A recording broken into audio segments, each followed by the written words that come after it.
Maisha ya ndoa.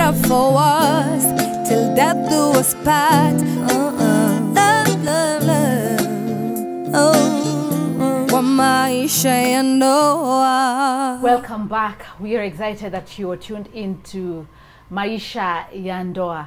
Thank you for sharing your story, and just before going on for the short break, kuna tueleza changamoto kadha wa kadha ambazo mlipitia. Sasa tuende juu expectation ambayo ni major sana, that you'll be sharing with us to encourage someone at home ambaye kwa njia moja au nyingine ameipitia. Watoto ni wa muhimu sana na maana sana kwa ndoa. Mkangoja kwa muda upi? Wow. Sylvia acha kumrushia. Jibu wewe ni mama. Okay, sawa. Asante super. So tulikuwa na matamanio ya kwamba mwaka wa kwanza wa ndoa tutakuwa na dalili ambazo zinaonyesha ya kwamba tutapata watoto, na tulikuwa tuko na majina yao, na hata saa hii tuko na majina yao. So mwaka wa kwanza ukaisha, tukaambiana na my husband, this can be normal, and even according to how we were being advised by our best couple, they had told us that one year si mbaya sana kungoja. So hatukuwa na tension, ile tension. 1 year ikaisha, miaka miwili ikaisha, miaka mitatu ikaisha, 4, 5, 6, 7. Ngoja. Marafiki walikuwa nasema nini? Wazazi. Okay, sasa after waiting for all those years, up to 7 years, you see now you start saying, what is the problem? Am I the problem? Is she the problem? What is the problem? Let me tell you, there are so many things that comes in your mind. A lot of them. Did you blame each other? No. So you don't blame That's each other. That's the most interesting thing. We've never blamed each other. Really? Yeah, yes. We have never blamed each other. But you see, there are so many things comes at the back of your mind. But one thing I thank God is that no relative has ever, there is no pressure from the relatives. But that one, it is the couple who works upon that. Yes, you work it out. You work it out. You show your relatives. We're okay. Yes, that For you example, are okay. And you don't allow them to pressure your husband. You don't allow them to pressure your wife.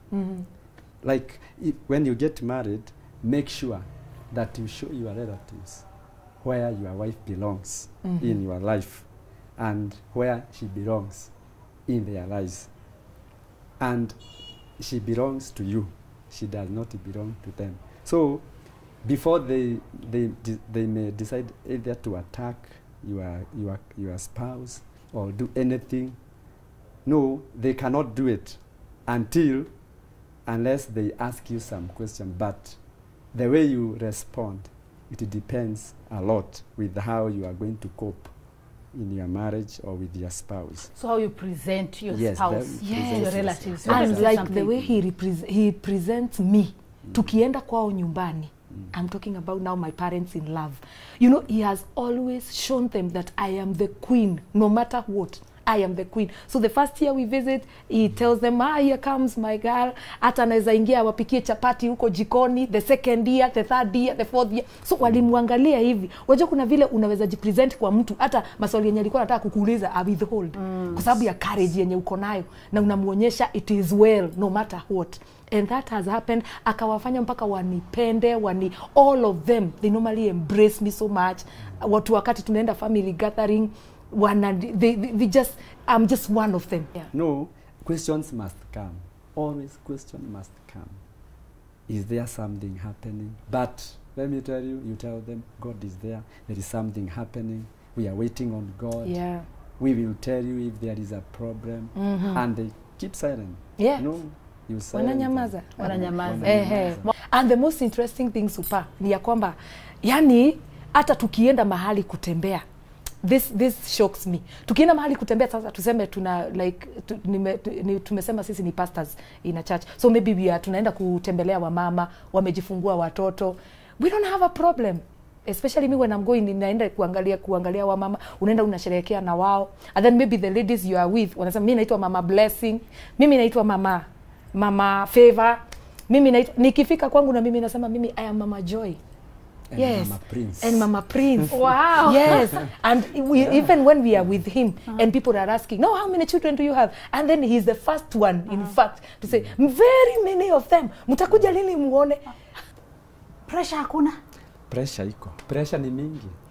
Ukikutana na marafiki kwa barabara, kwa street, wanauliza, I know, unajua watoto wenyu wako wakubwa, wako klasi gani? Naambia, no, you just answer and very, very fast because you don't want them to get so much details. Yes. You know, you don't want to announce all of... Yes. But those who are very inquisitive, there are those who come close to you and tell you, come, tell me about your children. No? Then those one who are very inquisitive, very close, you explain to them.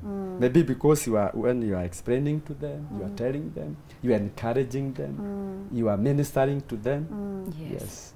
Because not only friends, we even have people that we are mentoring in marriage. You know, we've been the best couple to so many weddings. So when they come to you and there is that look like, you know, why don't you have children and all that? So you are able to tell them, use words of wisdom and the confidence they see in you. Then they you know, there is that hope that if this couple is that confident, you know, even when they are speaking to us, then this is not a very major problem. After all, it is only a matter of seasons. Yeah. Then even church members, let me tell you, even church members, they are those who are very inquisitive. They want to know about your children. I remember there was, I have prayed for some of them. Someone was going through a problem. I prayed for her. She was going the same problem. I prayed for her. Sometimes you reach a point you tell them that you don't have children. I remember when I was telling her, she got shocked. She got so much shocked. You mean you don't have children? So, the year came, still no children. The 9th. The 9th came. Then we are in the 10th. And no children. And no children. My goodness, na vile mnaonekana mna furaha kem, yani mna furaha nyingi. You're very excited about life. You're very excited about your marriage. Having no children is like any other problem. You might be going through a financial problem. You might be sick in a certain way.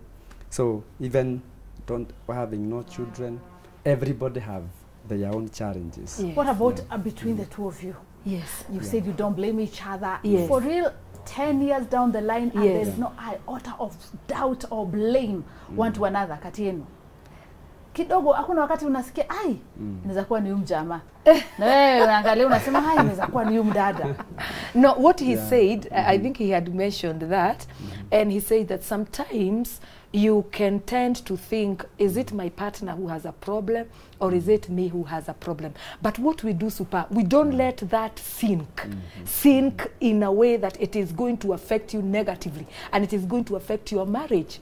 Because in any case, even if it is either of us, and then, you know, at one time, a solution will be found, and God in heaven will grant the desires of our hearts, and will grant our requests. So what we normally avoid so much, and we would like to advise every couple, do not point fingers at each other, because it kills marriages. It totally kills marriages. We said we will never point at each other's fingers. So it was a decision. It was a decision we made. It was a decision we made. Yes. Wow. Yes, never to blame each other. Never to blame each other at all. Yes, at all. yes. Oh we my don't goodness. blame each other. Yes. Yes. Because marriage is complete without children. Yes. People should know that. Yes. Marriage is complete without children. When God married Adam and Eve in the Garden of Eden, they didn't have children. Children is a blessing, is an added blessing, is a gift in a marriage. And by the way, people who want to get married and people who are courting, they should know that they can have some challenges in marriage, like lack of children. Yes.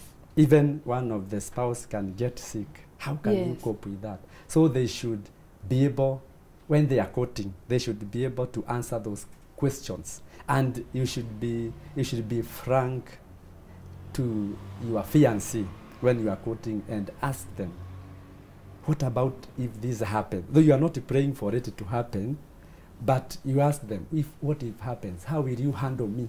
Yes. You see, those are some of the things you do them before you get married, Yes. so that when you enter into marriage, you are ready for them. Then you should, before you get married, you should also be counseled by your pastor, by Very your best important. couple. You see, you should get all the counseling, so that you are told, you are taught the problems that comes in marriage, and you're able to cope with them. Yeah. And then you should be frank with one another. And then the love of God, the love that you love one another with, supersedes all the challenges that might come in your marriage. Wow. Yes. Yes. Awesome advice right there for those who are intending to get married, for those who are married and they have challenges, that your marriage does not depend on the current situation. Yes. Your love should be complete in Christ, and you should just love each other because you love each other. Oh, You should get yes. married because you love each other. Oh, yes. My goodness. I need to ask you this, Sylvia. Yes, please. Eh? Yeah. What is this one thing Yes. that you love about your husband, despite the challenges you've been through? 10 years without children. The one thing I love about my husband is, number one, he really values me and treasures me. That is something I noted. He really values me and treasures me. Can I say another one? Okay. He's very gentle. He's not rough. You know, there's those men that are very rough, so that, you know, he can tell you anything, he can behave anyhowly, you know. So the fact that he's gentle to me, it makes me stick to him. Yeah. What is this one quality about her that you really, really admire and like, despite the issue and the challenge that you've gone through? The one thing that I love about my wife is that she's very patient. Even when we had challenges, she got patient with me. She's very patient. And that gives you a lot of hope in your marriage. You know, as a minister, as a preacher, you need a wife who is patient and understanding. All right, and Yes. awesome. You just mentioned that you are ministers. Yes. You are pastors? Yes. A pastor, a musician. Yes. Situsikie sauti yako nyororo ambayo inamtoa nyoka pangoni. Pambana, pambana, Yesu yu hai, pambana vitani, usichoke. Pambana, pambana, Yesu yu hai, pambana vitani, usichoke. Awesome. Yes. Najua ulikuwa unafunzwa bass, kuimba bass. Asante sana Yes. kuiweka hapo. Yes. But anyway, Naweza imba. all right. That is Sylvia and Yes. Simon. Yes. Awesome couple. And Sylvia ametueleza tupambane. Haijalishi ni lipi ambalo unapitia ndani ya ndoa yako. Endelea kupambana, endelea kupigana, endelea kuomba. God will come through. And we're excited that you've watched this edition. And in case you're going through a similar situation, or you would want advice, counsel, or prayer, the SMS number is right there on your screen. Keep this as interactive as you can. And we declare that your marriage must work. We love you. Have yourself a lovely evening. Maisha ya ndoa. Better for us till death do us part. Love, love, love. Kwa maisha ya ndoa.